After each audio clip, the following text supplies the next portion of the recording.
Welcome back to channel. Today, we're diving into one of the most iconic coins in American pocket change, the 1965 Washington Quarter. It's a fascinating coin with a rich history and is a popular piece for collectors and coin enthusiasts.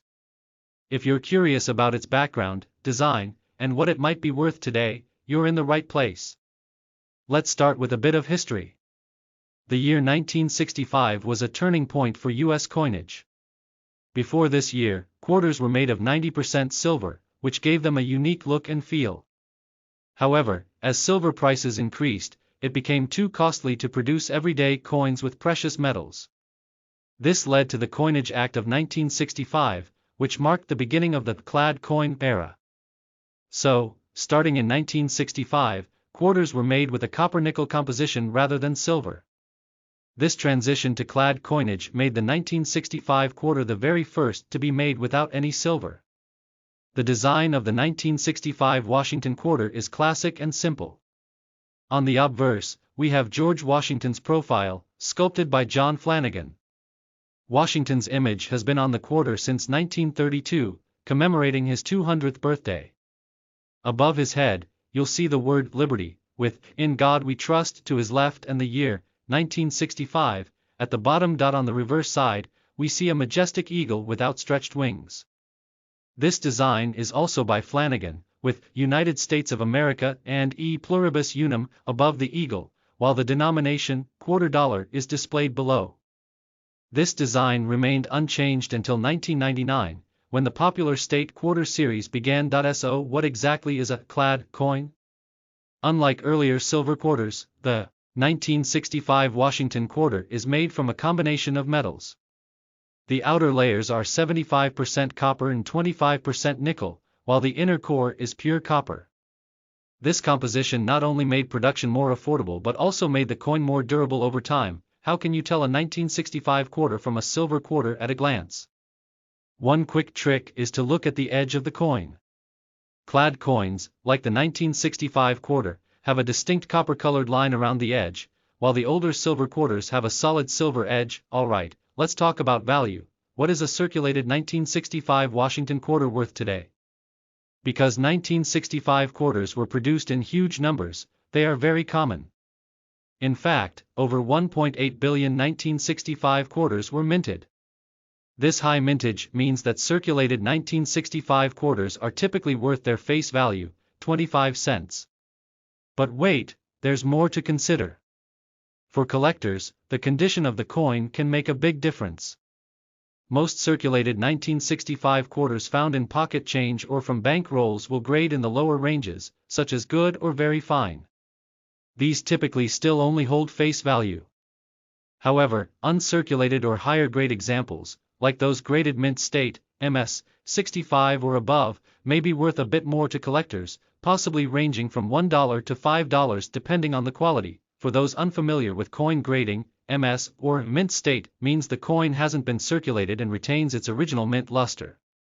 A high-grade 1965 quarter with strong details and a clean surface can command a premium, especially among collectors aiming to complete sets of uncirculated coins. Now, here's where things get interesting. Some 1965 quarters have unique errors, which can make them valuable. Errors include things like doubled eyes, where the text or image is doubled, and off-center strikes. If you find a 1965 quarter with a noticeable error, it could be worth significantly more than face value, sometimes ranging from $20 to several $100s based on the rarity and visibility of the error. It's also worth noting that a few 1965 quarters were accidentally struck on leftover silver planchets from 1964. These rare silver errors are extremely valuable and have been known to sell for thousands of dollars at auctions.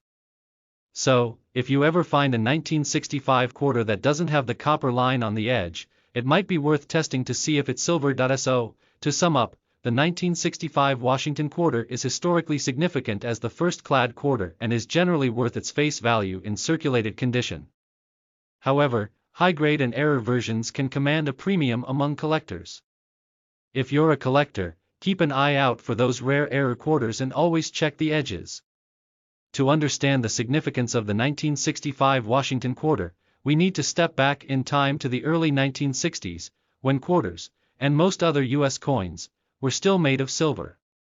At that time, quarters were minted from 90% silver and 10% copper. These coins had intrinsic value, as the silver content was worth a significant portion of the coin's face value. But things were about to change. As the 1960s progressed, silver prices surged, driven by increased demand and a limited supply. The rising value of silver meant that the metal in coins was becoming more valuable than the face value of the coins themselves. This created a big problem. People were hoarding silver coins, melting them down for their silver content, which reduced the supply of coins in circulation and created a national coin shortage. The situation became so serious that businesses started struggling to get enough coins to give change to customers. People were even asked to return their coins to banks or stores to help keep the economy moving smoothly. To address this, Congress had to make a critical decision that would forever change the way coins were made. In 1965, Congress passed the Coinage Act of 1965, which authorized a major change in U.S. coinage. This act removed silver from the quarter and the dime entirely and reduced the silver content in half dollars. Instead, quarters and dimes would be minted using a new clad composition made of copper and nickel. The decision to remove silver was initially controversial. Many Americans were reluctant to accept these new clad quarters, feeling that they didn't have the same feel or value as the silver coins they were used to. But as time went on, people adjusted, and these coins became the standard we know today. More than 1.8 billion quarters were minted in 1965 to help combat the coin shortage, making it one of the highest mintages at the time. This abundance meant that the 1965 quarter became common in circulation, and it's still easy to find in circulation today, even decades later.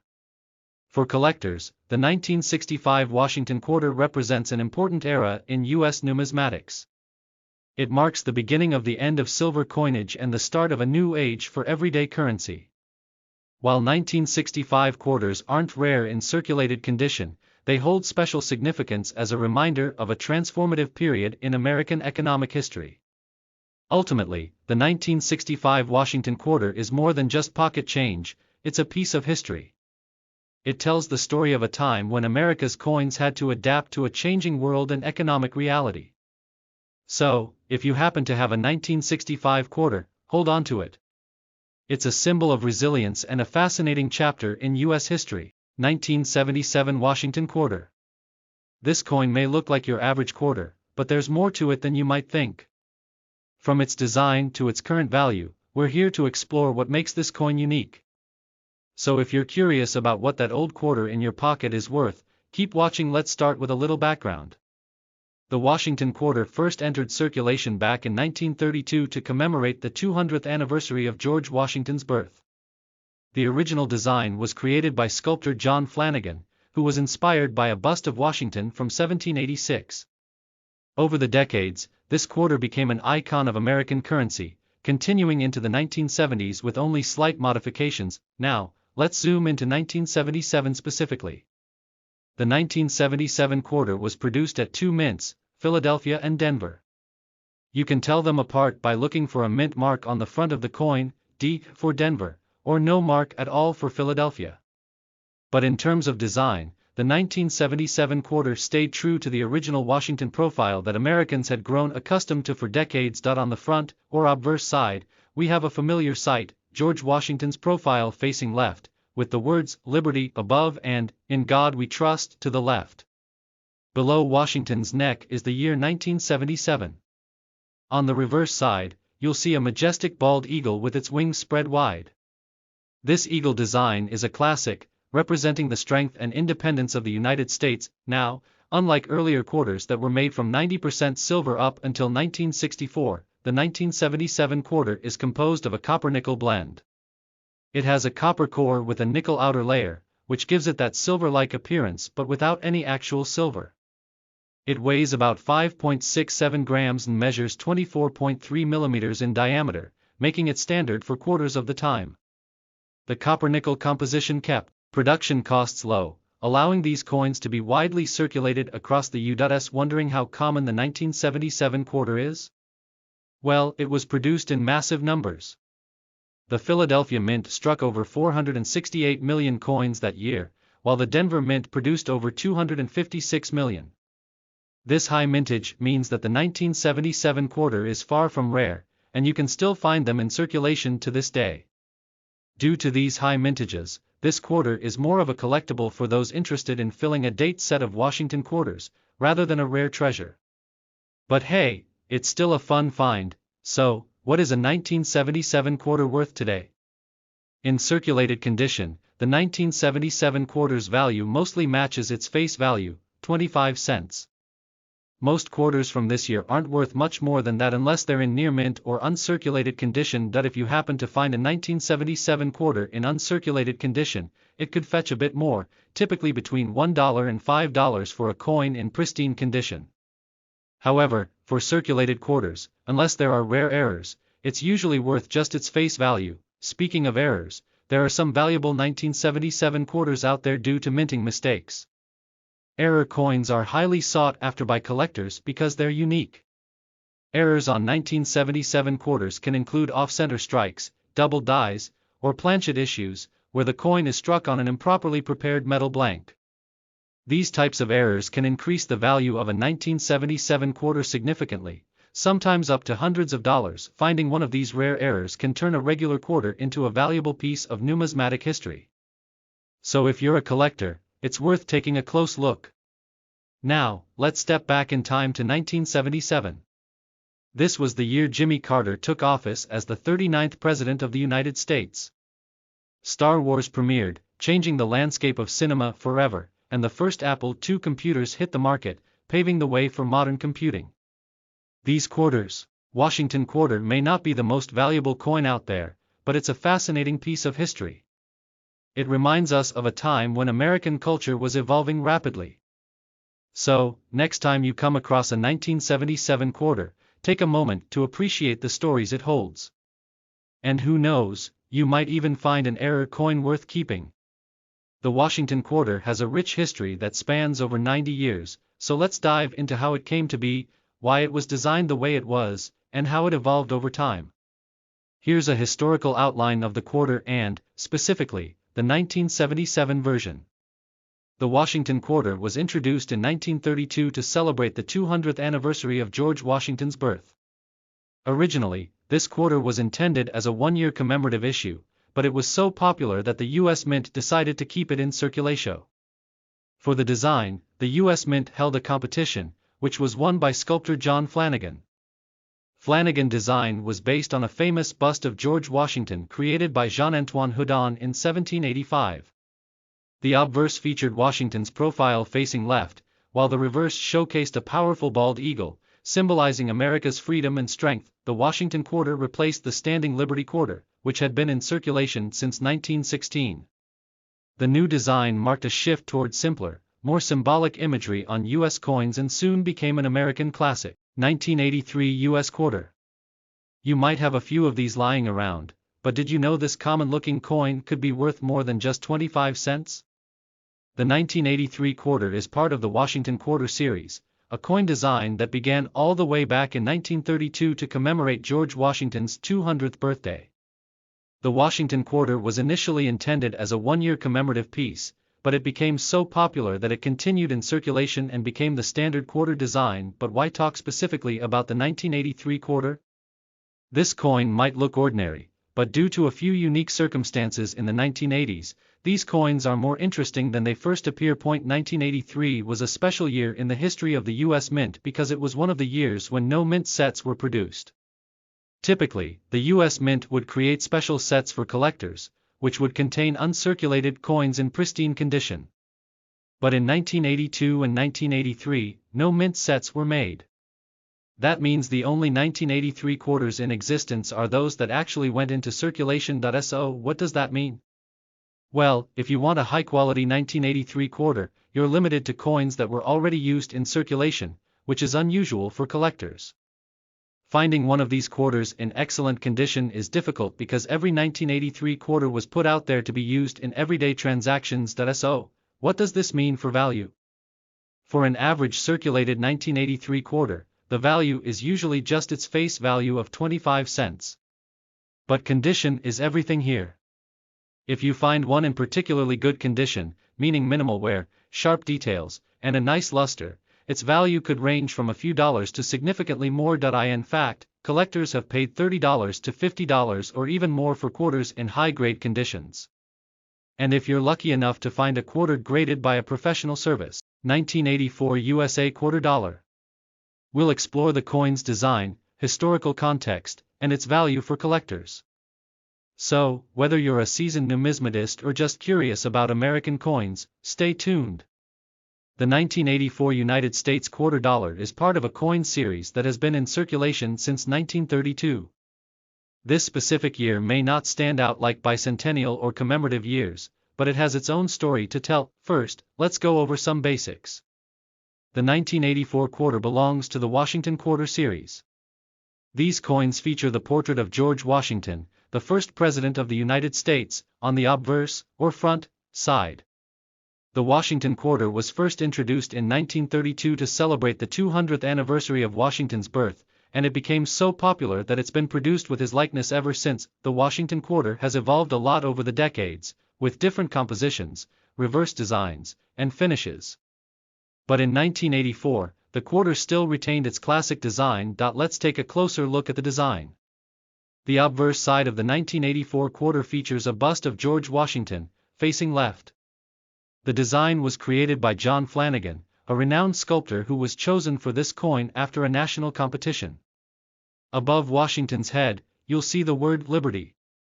Below him, the mint year, 1984, is inscribed, and on the left side, we have the U.S. motto, "In God We Trust," which has appeared on quarters since the early 20th century. On the reverse side, we see an eagle with its wings spread out, holding a bundle of arrows in its talons, a symbol of strength and readiness to defend.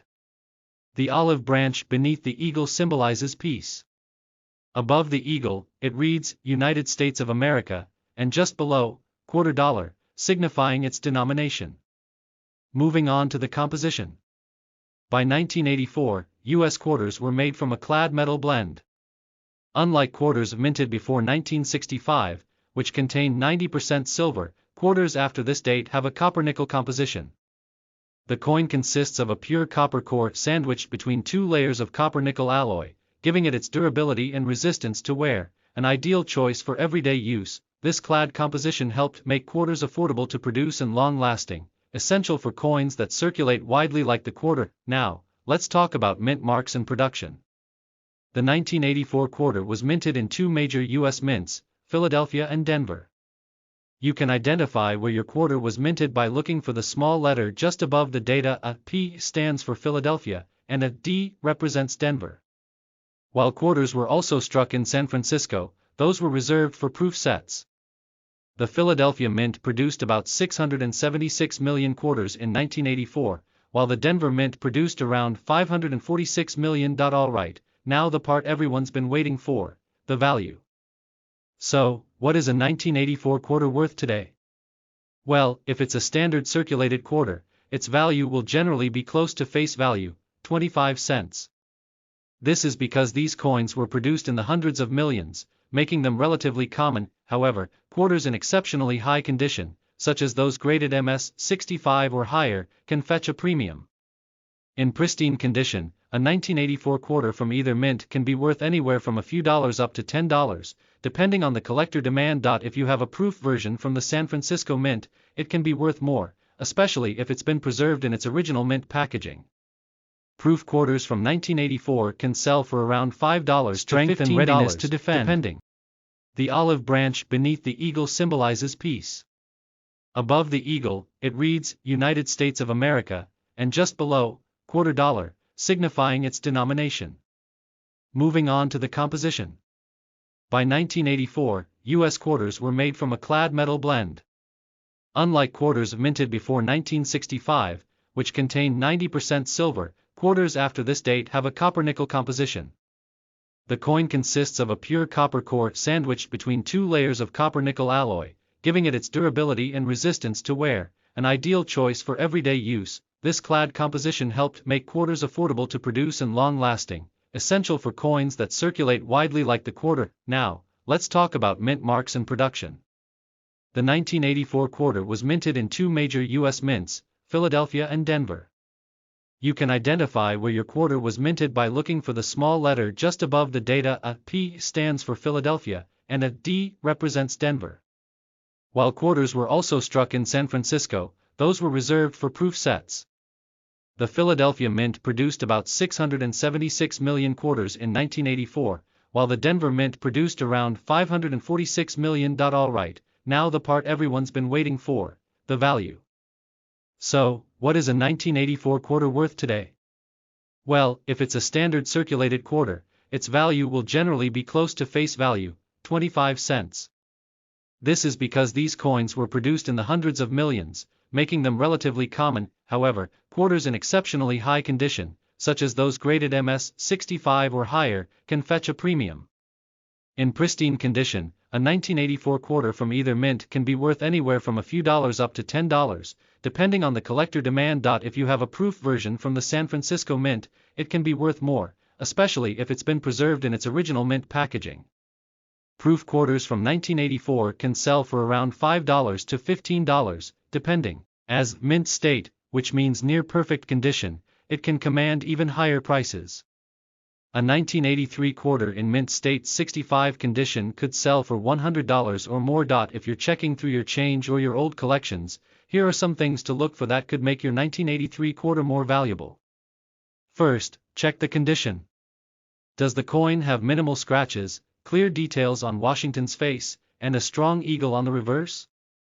These are signs of a higher grade coin. Another thing to watch for is the P or D mint mark. The Philadelphia Mint quarters have a P and the Denver Mint has a D. There is no difference in value between these mint marks on circulated 1983 quarters, but serious collectors often like to have both. Since circulated quarters from 1983 weren't preserved in mint sets, they're typically more worn out than other years' coins. This makes pristine quarters from 1983 rare. Coins with crisp details, few signs of wear, and that elusive luster are the ones that gain higher collector interest. In fact, there are collectors who specifically seek out well-preserved 1983 quarters, trying to get the highest quality they can find for their collections. And they're willing to pay for it. Alright, so where can you find a valuable 1983 quarter? Checking pocket change is a good start. You can also check with local coin dealers or buy online, but be cautious, coins can vary greatly in quality, so it's important to ask for clear images or grading certificates if you're buying one. And if you find a quarter that looks promising, consider having it graded by a professional coin grading service. The grade can significantly impact the coin's market value. So, as you can see,